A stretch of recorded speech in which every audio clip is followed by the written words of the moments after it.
जैसा कि आपने देखा कि खालिद अनवर मियां का कल जो बयान विधान परिषद में उसने कहा है, बहुत अफसोस होता है। खालिद साहब तो सहाफी थे, मानते हैं कि चमचागिरी प्रतियोगिता में नंबर 1 है। पैजामा खान और खालिद अनवर चमचागिरी प्रतियोगिता में 1-2 के उसमें चल रहे हैं। आप याद रखिए, खालिद साहब जकात फितरा पे एमएलसी बने थे। अब आपकी कोई काबिलियत नहीं थी एमएलसी बनने की, आप उसी गठबंधन के एमएलसी बने थे जिसमें भाजपा और जदयू थी।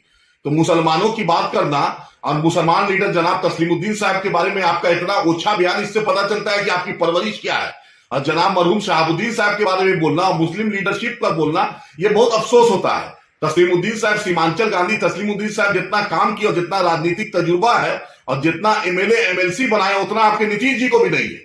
ये जान लीजिए, इतना चमचागिरी में अपने आप को खालिद से मत डुबा दीजिए। कुछ नहीं रिन्यूअल होने वाला है आपका, याद रखिएगा। ये जो गलतफहमी में अप्रैल तक बस है, उसके बाद पूर्व एमएलसी कहलाइएगा, मुसलमानों के बीच में नहीं जाइएगा। आप जैसे दरबारी के चक्कर में आपने पवन जायसवाल के लिए वोट मांगा था 2020 में, भाजपा का उसके लिए वोट मांगा था। उसके बाद आप नीतीश चमचागिरी यात्रा निकाले थे और मुसलमान को आप कहते थे एमआईएम बी टीम में। आपने मुंह पर आवाम दिखाएगी कि आप कितने बड़े दरबारी हैं और सरकार का क्या आप दलाली कर रहे थे। एमआईएम बी टीम है, एमआईएम बी टीम दिखती है। आज भाजपा के गोद में बैठे हो, भाजपा के मदद से, भाजपा के सहयोग से, भाजपा के जरिए एमएलसी बने, जदयू भाजपा एमएलसी बने और आज भाजपा जदयू के एमएलसी बने हुए और बोलते हो मुसलमानों को कि एमआईएम बी टीम है।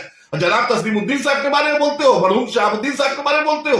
अरे शर्म करो खालिद मियां, शर्म करो। चमचागिरी में इतने आप मत डुबा दो अपने आप को कि समाज में बैठ नहीं पाओ। वो पत्रकारिता का जो कलम है ना, वो कलम सूख गया है क्या नीतीश कुमार जी के चालीसा पढ़ने में? पूछो नीतीश जी से कि एमयू किशनगंज को क्यों नहीं 1 रुपया मिला। पूछो नीतीश जी से कि उर्दू टीटी की बहाली क्यों नहीं हुई। पूछो नीतीश जी से कि उर्दू अनुवादक की बहाली क्यों नहीं हुई। पूछो नीतीश जी से कि हज कम्युनिटी में बहाली क्यों नहीं हुई। पूछो नीतीश जी से कि उर्दू एकेडमी में क्यों नहीं बहाली हुई। पूछो नीतीश जी से शमसुल हुदा मदरसा में क्यों नहीं हुई। पूछो नीतीश जी से कि उर्दू मुशावरती बोर्ड में क्यों नहीं हुआ।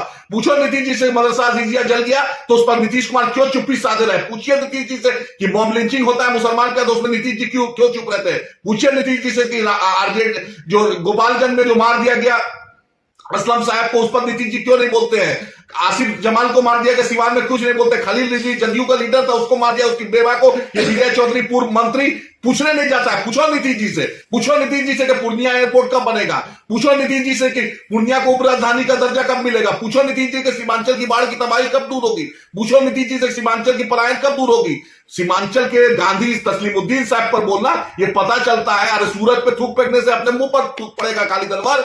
बच्चा हो बच्चा, अफसोस होता है कि ऐसा कि जिस आदमी को इज्जत समझते थे नीतीश कुमार के चमचागिरी में अपने आप को, अपने समाज को, अपने लोग को ये आदमी नीचा दिखाने का काम कर, कहीं रहने के लायक नहीं हो। फिर से दिल्ली चले जाओगे आप, वहीं पर जाकर पत्रकारिता करना, दरबारी करना, वहीं पर कसीदा पढ़ना। जैसे दूसरे पत्रकार मोदी चालीसा पढ़ रहे हैं, उसी तरह नीतीश चालीसा पढ़ना। ना लोकसभा का टिकट मिलेगा, ना एमएलसी मिलेगा। और बतला दे रहे हैं कि अगर मरहूम तस्लीमुद्दीन साहब के बारे में बोले, वो सीमांचल के गांधी थे और सीमांचल का उनका सिर्फ राजद, जदयू, भाजपा, लोजपा, कांग्रेस, सीपीआई से, एमआईएम से रिश्ता नहीं। वो सीमांचल का बेटा, सीमांचल का लाल और सीमांचल से उनका रिश्ता था। दोबारा ये मत बोलिएगा, जुबान पे लगाम दीजिए, नहीं तो सीमांचल की जनता आपके जुबान पे लगाम लगाना जानती है।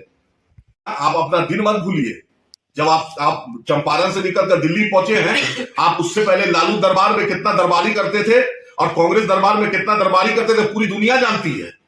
राहुल गांधी का प्रोग्राम होता था तो दिल्ली से पहुंचे रहते थे मैनेजमेंट के लिए, मुजफ्फरपुर और छपरा और सीवान। 2010 का चुनाव पूरी दुनिया जानती है।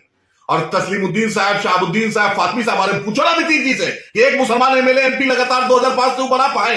एक मुसलमान को राज्यसभा दिया उन्होंने डंके की चोट पर, जो मुसलमान की आवाज उठाए।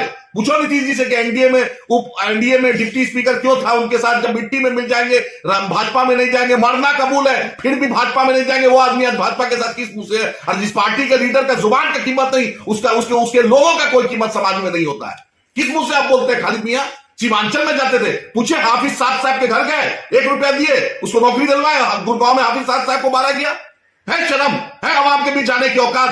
पूछो जाकर उस जो आरपीएफ वाला, पुलिस वाला मार दिया जो बिस्पीट है उस नौजवान को, है नीतीश सरकार में हिम्मत की वहां पर उसको मदद करे, नौकरी दिलवाए? पूछो उससे, उस बेवा से जो जिसको समस्तीपुर में मारा गया, उसके घर वाले को उसके देने की औकात है? मॉब लिंचिंग जो हुआ वहां गया में, है हिम्मत उसको कुछ करने का? अरे एक मुद्दा पे तो आज तक कुछ बोले नहीं हो। नीतीश कुमार को खुश करने के लिए किसी भी हद तक आप चले गए। अरे कम से कम चमचागिरी इतना भी मत कीजिए कि समाज में आदमी जी नहीं पाए। और आपका कोई कैरेक्टर बोलर नहीं है, सब आपके बारे में जानता है।